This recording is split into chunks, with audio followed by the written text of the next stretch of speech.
Speaker. I call the Honourable Shane Jones. I just want, Madam Speaker, listeners to be reminded the name of this bill is the Land Transport Management Regional Fuel Tax Amendment Bill 2018. Because what the House has been served up by the opposition are a whole host of speeches that veer wildly into the territory of irrelevancy. Let's just go back to basics. This is a government that is driven to achieve sustainable growth and long-term investment in capital assets that will continue to generate public benefit, societal efficiency and economic progress. But that cannot be done, Madam Speaker, in the absence of access to capital. Now, we can have all of the fables and the fairy stories from the other side of the House, but the deep reality is this is a bill that enables the people of Auckland now to watch a pipeline of projects come into being.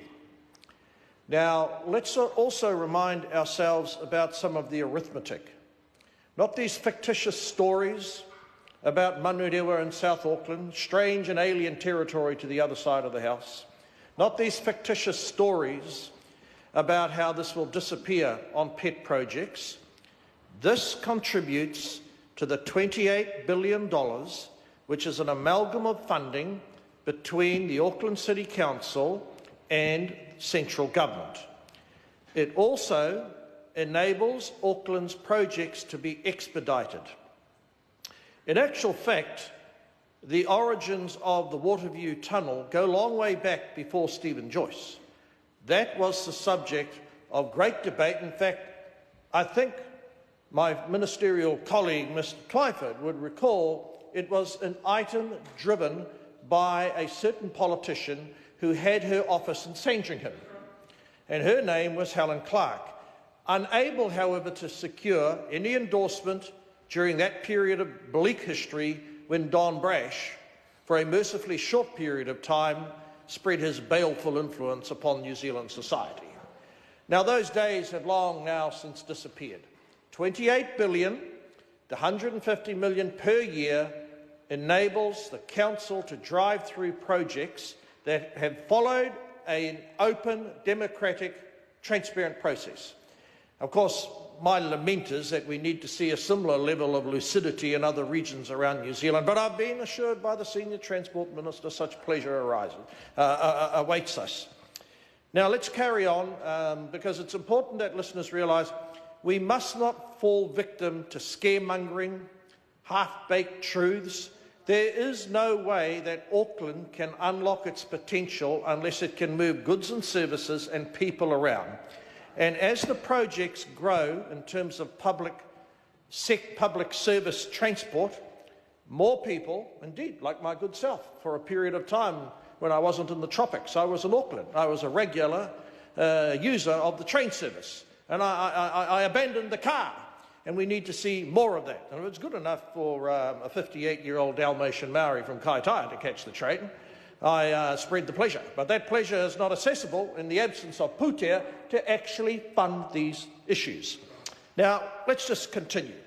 There have been some concerns amongst my friends out in Pukekohe, the market gardens, and my fellow hunters and gatherers of Tangaroa, the fishing industry, both recreational and commercial, that the rebate system inside this proposed piece of legislation is not fit for task. That's why we thoroughly endorse what the Minister said during the second stage when the House considered this bill. He is bringing forward, in short order, a body of work that will enable the inefficiencies and the areas that have to be refined in terms of a broad rebate system. It will deal not only to the challenges of implementing this particular impost, but also the entirety of the country. So I say to the potato growers, onion growers, not only will I look forward to defending your elite soils, destroyed by Nick Smith under the last regime, but there will be an efficient process to ensure that people who feel that too much of the fuel that they're purchasing with this impost they cannot claim back through a robust rebate system. So the bill does deal with that, and the Minister is going to go on to make further announcements. Other specious remarks that have been made about this is that it'll spread like some sort of uncontrollable weed, some sort of fiscal wisteria from Spirits Bay to Fobo Strait. In actual fact, that is never going to happen in the short term, and there is a robust process before this regional impost can be spread into other regions. But this bill allows that decision to be made by the people of that region. Now, what is wrong with that local democracy?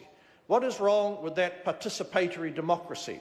And I've no doubt that a whole host of members on the other side of the House, because they're quietly telling business, as business goes to see them, can you give us your perspective? They're already saying, oh, these changes that are being implemented by the Jacinda Ardern-led coalition government, we're not going to be able to unravel all of them, but we say the opposite in the House. We say the opposite in the House. They're saying that in Kaikoe, Whangare, Eketahuna already. We know these things.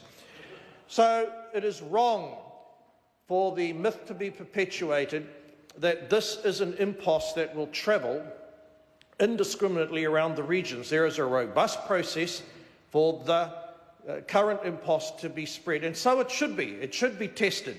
Now let's think about some of the projects that the Minister has identified that will capture the attention of the allocators of this putea. Number one, they have to be publicly acknowledged. They have to go through a robust process, and the process is going to test, is it a quality and a quantity of development that would not already have happened. So that's additionality. This is taking the way in which we fund and the way we can afford these additional developments in Auckland to another level. And that's a hallmark, Madam Speaker, of how transportation issues are being thought about by this government. It's a government that's willing, through this bill, to take a risk and make a bold decision, sure, and be socked on the chin once or thrice as a consequence of misinformation, but that's politics. But no one will be able to say, come 2020, that this was not a government that stood up, allocated a substantial amount of money out of the central government fund, augmented by local government funding in Auckland, and as topping on top of this fine Betty Crocker cake recipe, otherwise known as Auckland Transport Planning, this additional funding. And it's something worth fighting for. Now, this bill is going to be substantially supported by our party. We are a party that also wants to see, Madam Speaker, the benefits spread to the more provincial aspects of the broader super city region. So every time that I've been invited to speak about this, I have reminded not only my colleagues in the House, but reminded the leaders of local government in that area that you have areas such as Wellsford, Warkworth, right down into Tainui country. And I've absolute confidence that Mr. Goff, as he wanders around planting his million trees with some modest assistance from my good self, not exclusively rhetorical, that as he plants trees in those areas, he will actually plant some of the fiscal seeds to improve bus services and to improve other services so that those areas feel connected to Auckland. In the absence of putea, you don't get connectivity. In the absence of putea, you can't put down the transportation infrastructure to allow people to move into new areas around Auckland and enjoy the experience of owning an affordable property, because those properties cannot exist in the absence of up-to-date, extensive infrastructure. And this is a government that is ambitious for infrastructure. This is a government that is willing to boldly move into this territory. It was originally promoted, Madam Speaker, by one of our finest parliamentarians, Michael Cullen. And then in a spirit and an act of mean-spiritedness, it was struck down arbitrarily by a former Transport Minister who was possessed of a vision that the country needed to be covered in 4-lane tarmac. That man is gone. We have a new minister. We support this bill. Madam Speaker. I call Andrew Bailey. Thank you, Madam Speaker. It's a pleasure to be